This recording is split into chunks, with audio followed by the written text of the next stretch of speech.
I heard a clunk the other day from the front end. Visual inspection, and I noticed this. And I can move this with my hand. Something tells me I'm not supposed to be able to do that.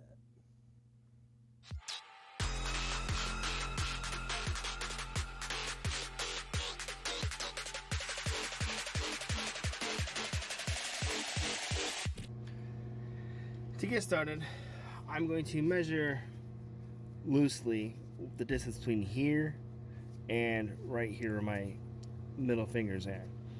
I say loosely because with this being loose, I presume for over X amount of time, I don't know how long it's been loose, that this inner tie rod could have rotated and pushed this toe out anyway. I wonder if I can even move this tie rod.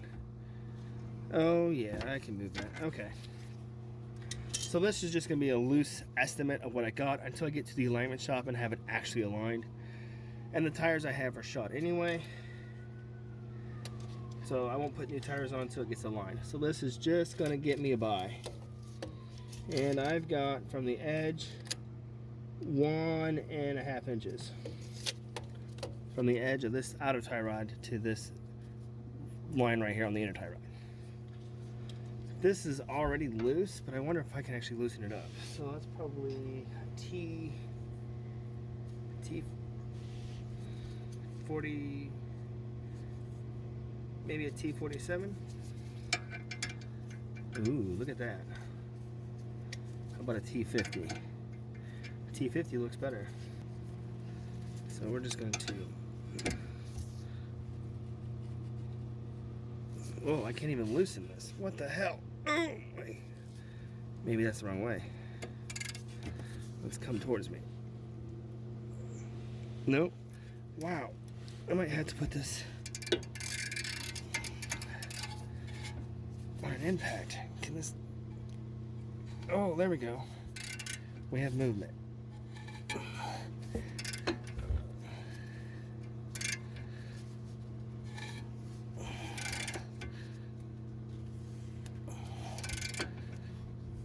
Wow, this was really tight, and that tie rod is still loose.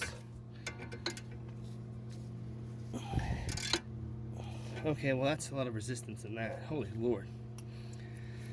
Let's see, what is this inner tie rod?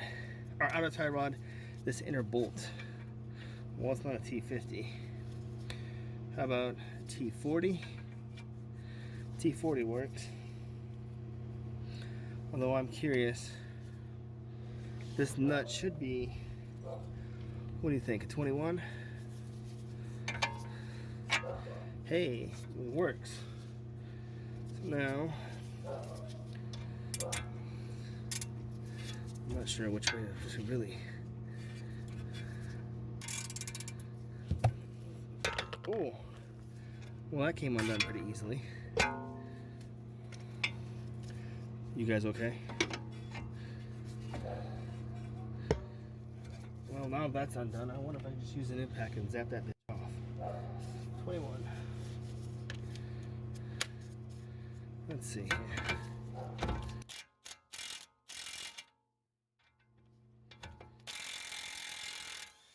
Hey, it worked. So then this should... Oh, well that was easy. Oh. Uh-oh. Well, thank God I got a new inner tie rod because that shouldn't be that kind of loose. But I see damage right here on this one. This still feels good, but I shouldn't be able to move it like that with my hand. So now we got to... I'm hoping these ends are not screwed up because then I don't have to remove this tie rod. Or the inner part of it at least.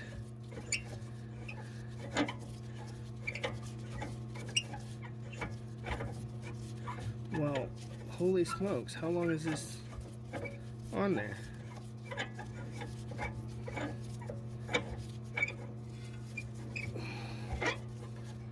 Well, oh wow. So, if you look inside, you're probably not going to be able to see, but you might see some reflection right there of the light. These threads on the inside look pretty beat up. And the threads on the end of this tie rod don't look bad. But, okay. So with weight it falls off. Alright, well, I'm going to replace this one anyway because I have a new one here, so I don't see why not. Okay, now that I have you guys in a better position here and kind of out of my way but still see what I'm doing, reach back here at the end of the screwdriver. There's a clamp. It's a one-time use clamp, so once you break it, you can't use it again, so having one on hand if you're doing this job, well, there we go. And this is called a bellow. This boot should slide off. Oh, well, it would if I removed the other clamp that's sitting right over here. Well, this is a royal pain. There we go. So just remove that clamp, and then this boot should slide right off. Or not. What the fudge? Okay. Oh, it's got an indent? What the world? Really, BMW? Why? What? Why? Okay.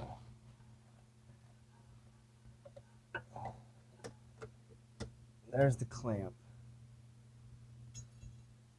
Now, I could be able to reuse this boot if I could get it off the rest of the way without damaging it. That would be nice. Nope, it's going to be stupid. So right here then, this is the inner tie rod. And you can get an inner tie rod removal tool to kind of remove this out or to loosen it. But to do that, we gotta, well, we have to get this boot. Oh, I wonder, we're just gonna slide a little screwdriver up onto this boot.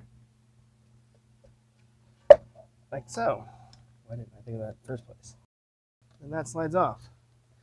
This is the inner tie rod. Now, this is really kind of loose, although it's kind of to be expected because this has 90,000 miles on it. Now I get the tie rod removal tool. Move that out of my way. So in the tie rod removal kit, I'm going to use, well, hell, 1 7/16. Should slide right on over that easily. Hope. Okay. And then we take our tube. We put our tube over that, or not. See, this is amateur hour right now. So we have our inner tie rod removal tool. We're gonna put it on there. It's 1 7/16. Then I'm going to turn the wheel right.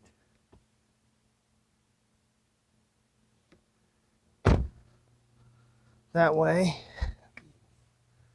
I hope that that tie rod doesn't fall off, or that tool wrench doesn't fall off. There we go. And then we lock that in place. And then we use a 1/2-inch drive, the other end here, and we take it off. Like so. And then we reach in and we unlock that. Tool falls off. Welcome to my life. And this should unscrew. Just like so. So if you're in here doing this, be very careful that you don't ruin your rack and pinion, which is right here. You don't want to be doing that. I can tell you this damn sway bar is in my way.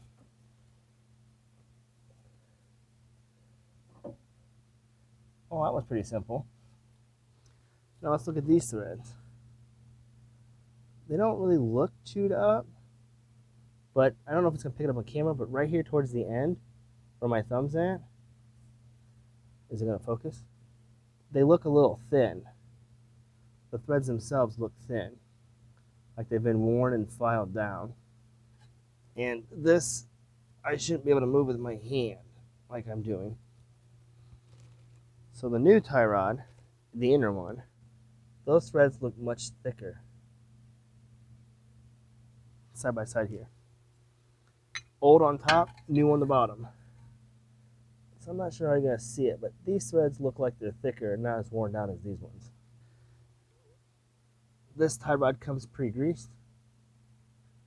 And then the instruction manual, at least to BMW Tech Info, didn't say anything about Loctite on this.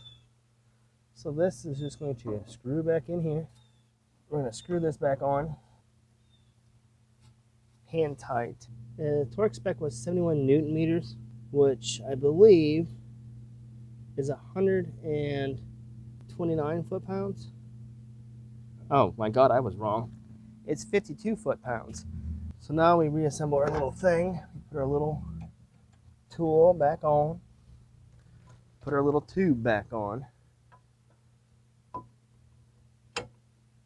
Listen, get the fudge, lock it. There we go. Come on, lock, pull that back. Okay. Torque wrench, it says 52. I'm gonna go, my torque wrench is pretty old, so I'm probably gonna go 54, 55 foot-pounds, just so that I know that I might where it wants to be. But my torque wrench is huge. I don't have the, I have to redo it because I don't have the swing that I needed right there. I don't have the swing in here either. The wheel well is in my way. The wheel hub right here is in my way. And to some extent, you're kind of in my way. Okay, so I just got an extension so that I can extend out of frame here where my torque wrench sits, so that I could get that click and know that we're torqued to spec. Ow. Pull that off. Perfect. You know, that tool isn't too bad. Okay. I'm going to take this out. Perfect. Now, I can reuse this bellow, as it's called. This is the bellow. I can reuse this because I didn't really rip it. Just in case I had to rip this or I couldn't get it off, whatever it may be, I ordered another one, which came with a new spring clamp and a new other clamp as well. So I have all new hardware. But the boot looks fine. So we're just going to slide this back on. Pull it all the way down till it hits inside. Oh, till it gets inside that ridge that it was in. Or unless you're like me in your amateur hour, can you tell me in the comments what I forgot to do? Yeah, I forgot the stupid clamp. Now we're good. There we are. And then this goes up on that. And I'm going to make sure that's nice and sealed. And then I've got clamp pliers so that I can get to this. So what you can see is, I don't know.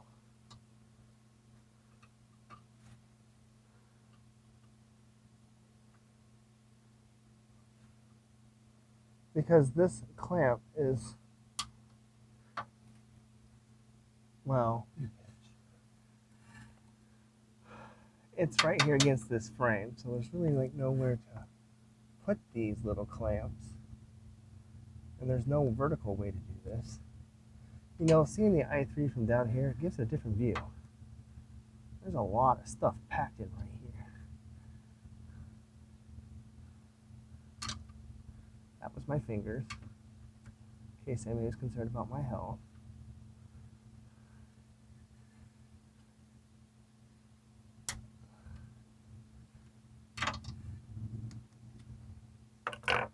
Well,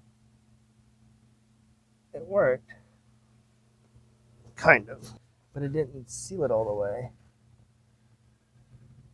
So now I have to kind of like get a hammer and kind of like bang on this. If anything, I'm going to have to buy another damn clamp for this. And redo this procedure again. Or at least redo this clamping thing again. And probably find a smaller set of pliers.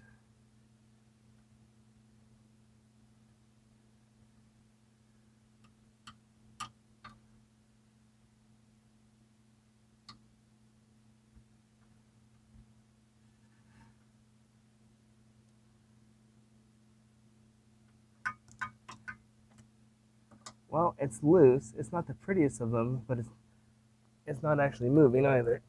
And then we put our little spring clamp back on here. And then we use these to kind of like open them up and put it on there.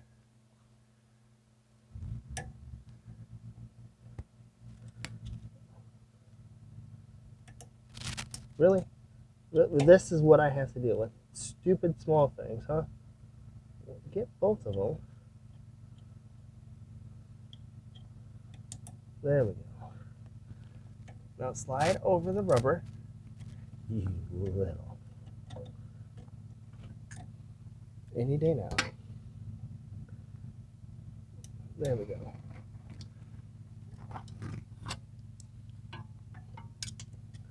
I can't really.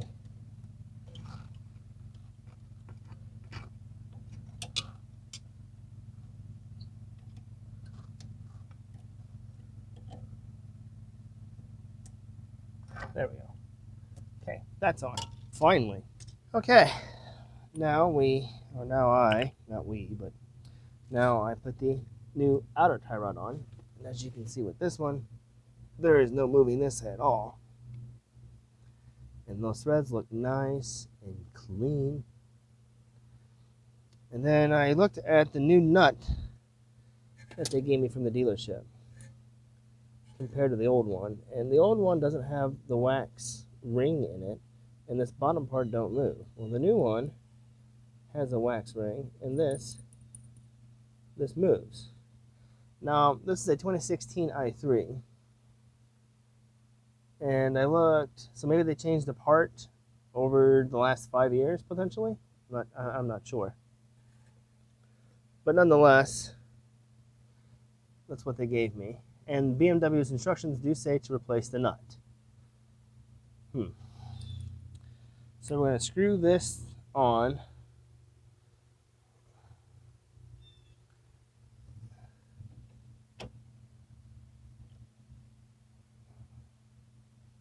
And I'm going to put it right within line where the other one was, about 1.5 inches from right here where my thumb's at.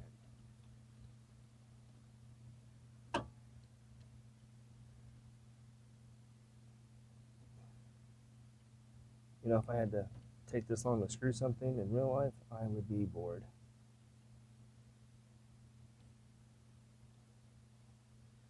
Tape measure. A tape measure. And this is just eyeballing. What did I say? 1.5. Fish my hand around in here.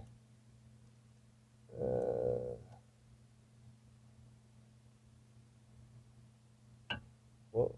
Oh, yeah. So a few more turns. And we should be within our ballpark of where we were. And then we use our where did our little T go? Our T50, and cinch that down. But to do that, I'm going to put this back in its hub assembly right here. Ouch, as the car pulls my hair. There we are. There we are. Now, we're going to cinch this back down. Oh, let's move our tie rod. There we go.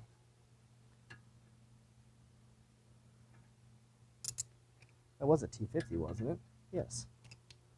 And BMW spec said this goes to 26 foot-pounds.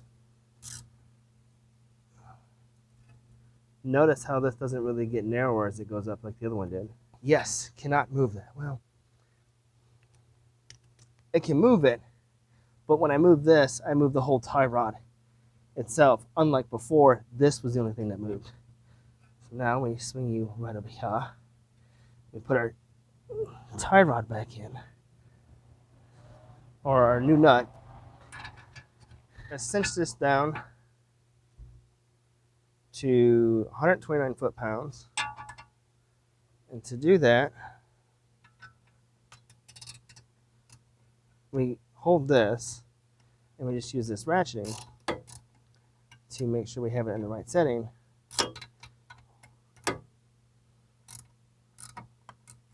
What the heck? Clearly, we're having issues here.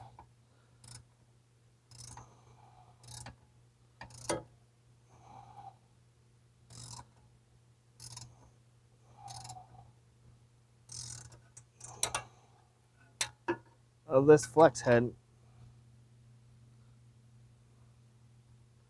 This flex head is not what I thought it was going to be.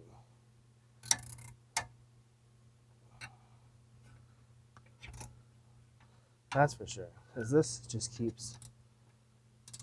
Maybe I need to tighten it up.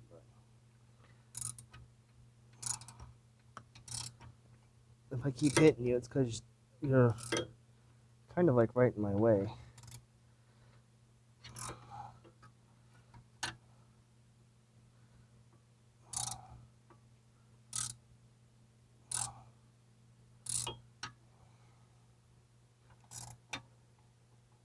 Yeah, that's annoying.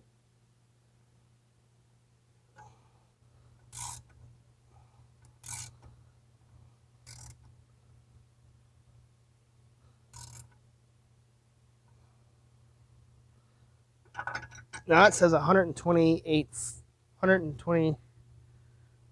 foot-pounds. But I don't have like a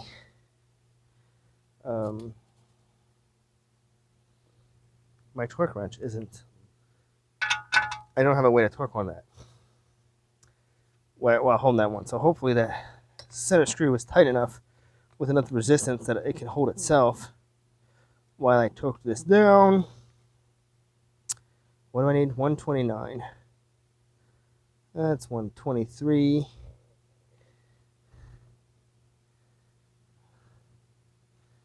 That works. And then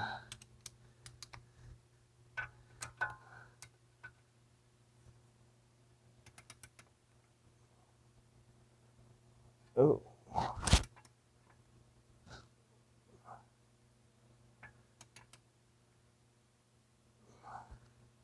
Well, if you're putting full torque on this, you're gonna need somebody to hold the steering wheel so that you can torque this.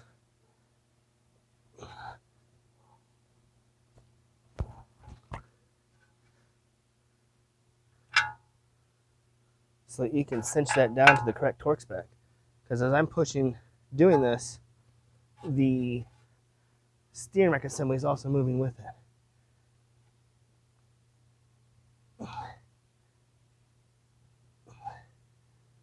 Whoa.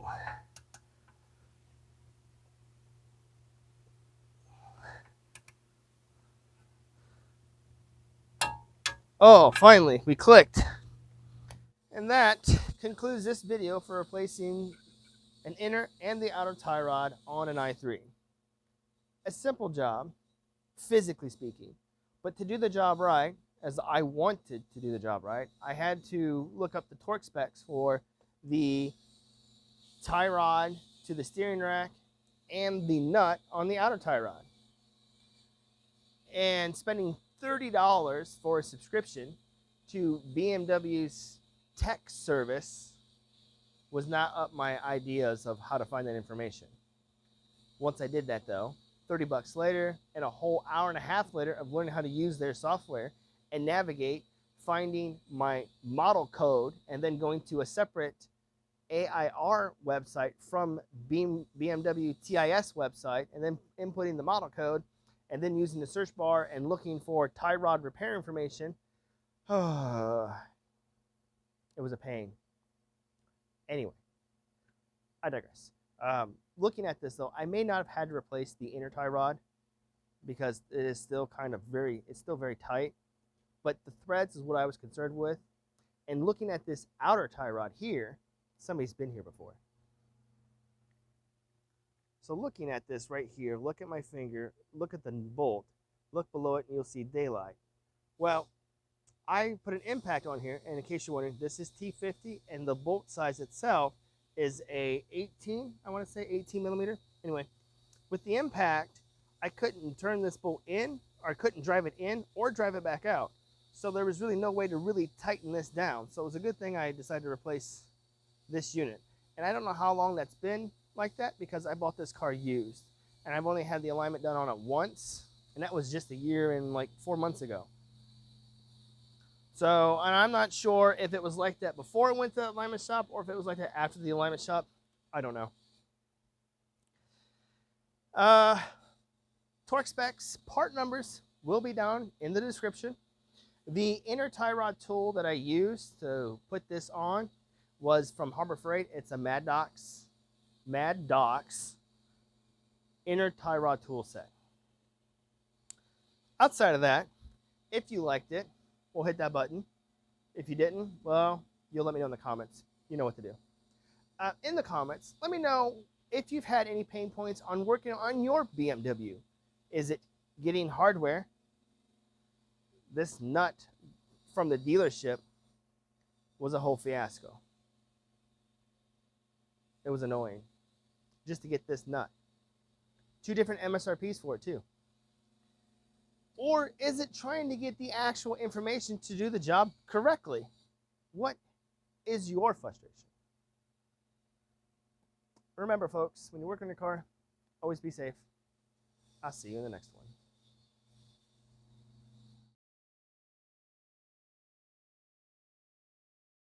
Full send.